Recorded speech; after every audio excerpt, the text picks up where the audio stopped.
It began when I was 6 years old. Near the lush paddy fields of my village in Chikkamagaluru, I met a boy. He was an ordinary boy, mischievous, running around with other children, teasing and making them chase him. Our first meeting wasn't exactly friendly. I pushed him into a puddle. From then on, we'd often meet near the banyan tree by the fields and end up arguing, but our quarrels never lasted long. Slowly, those meetings by the banyan tree became a part of my everyday life. We were inseparable.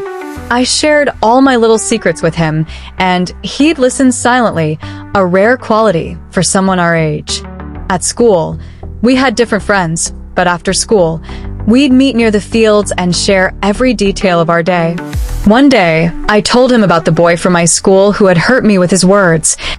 He didn't say much, just looked into my eyes and said, "Don't worry, everything will be fine."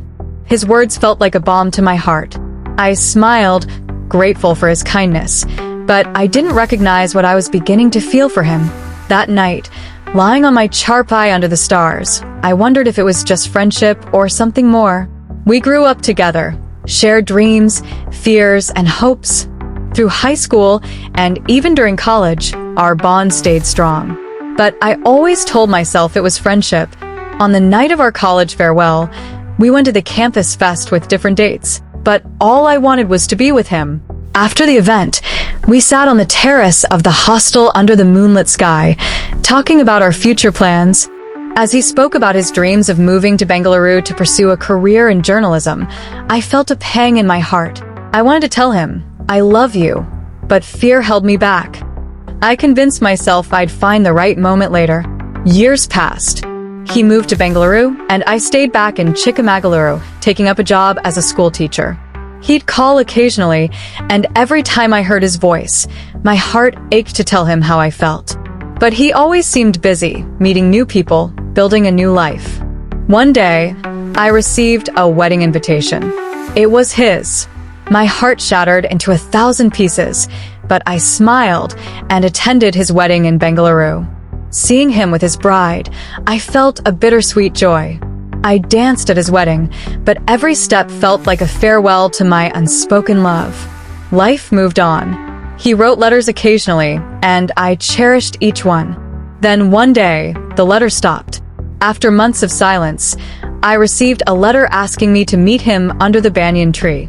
When I saw him, he looked older, tired. He told me about his divorce, the pain he was going through. I wanted to hold his hand and confess my love, but fear stopped me yet again. He returned to Bengaluru, promising to visit soon. I waited eagerly, but he never came. Instead, I got a call from his lawyer informing me of his untimely death in a car accident while on his way to visit me. Heartbroken, I traveled to Bengaluru for the reading of his will. He had left most of his belongings to his family. To me, he left a diary. As I read through its pages, I discovered he had loved me all along. From our childhood days under the banyan tree to the dance at his wedding, he had loved me silently, just as I had loved him.